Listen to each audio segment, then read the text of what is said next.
So this is extract 25 of Roald Dahl's Danny, the Champion of the World. My father. It was all over now. My father and I stood alone just outside the workshop, and suddenly the old place seemed to become very quiet. Well, Danny, my father said, looking at me with those twinkly eyes of his. Well, that's that. It was fun, Dad. I know it was, he said. I really loved it, I said. So did I, Danny. He placed one hand on my shoulder and we began walking slowly back towards the caravan. Maybe we should lock the pumps and take a holiday for the rest of the day, he said. You mean not open up at all? Why should we? He said, after all, it's a Saturday, isn't it? But we always stay open on Saturdays, Dad, and Sundays. Well, maybe it's time we didn't, he said. We could do something else instead, something more interesting. I waited, wondering what was coming next. When we reached the caravan, my father climbed the steps and sat down on a little outside platform. He allowed both his legs, the plaster one and the good one, to dangle over the edge. I climbed up and sat down beside him with my feet on the steps of a ladder. It was a fine place to sit, the platform of a caravan. It was such a quiet, comfortable place to just sit and talk and do nothing in pleasant weather. People with houses have a front porch or a terrace instead with big chairs to lounge in, but I wouldn't have traded either of those for our wooden platform. I know a place about 3 miles away, my father was saying, over Cobbler's Hill and down the other side where there's a small wood of larch trees. It's a very quiet place, and there's a stream that runs right through it. A stream, I said. He nodded and gave me another of his twinkly looks. It's full of trout, he said. Oh, could we? I cried. Could we go there, Dad? Why not? He said. We could try tickling them the way Doc Spencer told us. Well, will he teach me? I said. Well, I haven't had much practice with trout, he told me. Pheasants are more in my line, but we could always learn. Can we go now? I asked, getting excited all over again. Well, I thought we'd just pop into the village first and buy the electric oven, he said. You haven't forgotten about the electric oven, have you? But Dad, I said. That was when we thought we were going to have loads and loads of pheasants to roast. Well, we still got the 2 the Doc gave us, he said, and with any luck we'll have lots more of them as the weeks go by. It's time we had an oven anyway, then we can roast things properly instead of heating up baked beans in a saucepan. We can have roasted pork one day, and then if we felt like it, we can have roasted leg of lamb the next time, or even roast beef. Would you like that? Yes, I said. Well, of course I would. And Dad, would you be able to make your favourite thing of all?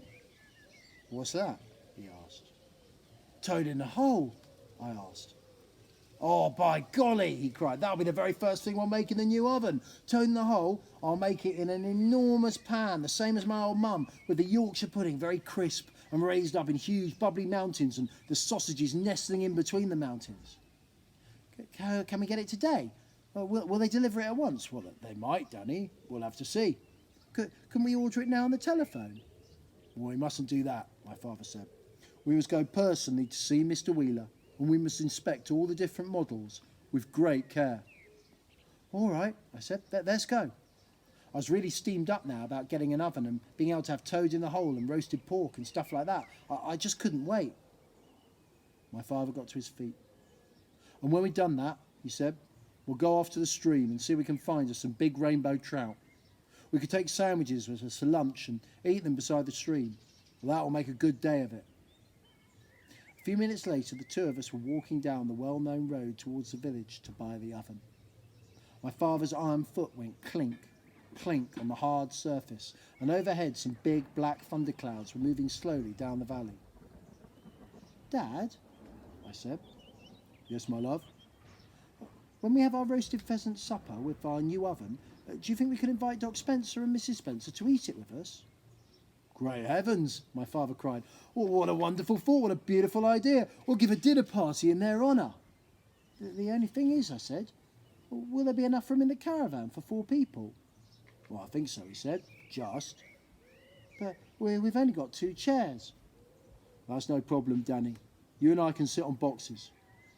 There was a short silence, and they said, but I'll tell you what, we must have. That's a tablecloth.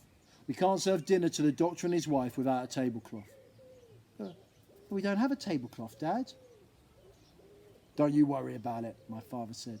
We can use the sheet from one of the bunks. That's all a tablecloth is, really. It's just a sort of sheet. How about knives and forks, I asked. How many do we have?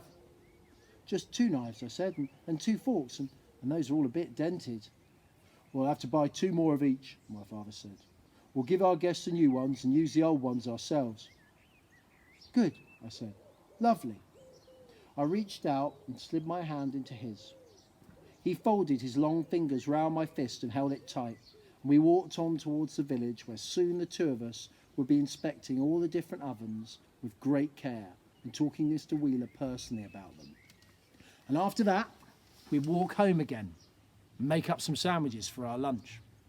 And after that, we'd set off with the sandwiches in our pockets, striding up over Cobbler's Hill and down the other side to the small wood of larch trees with the stream running through it. And after that, perhaps a big rainbow trout. And after that, well, there'd be something else after that. And after that, well, there'd be something else again, because what I'm trying to tell you, and what I've been trying hard to tell you throughout this whole book, is simply that my father, without the slightest doubt, was the most marvellous and exciting father any boy ever had. And when you grow up and have children of your own, do please remember something important. A stodgy parent is no fun at all. What a child wants and deserves is a parent who is sparky. And that brings us to the end of Roald Dahl's Danny, the Champion of the World.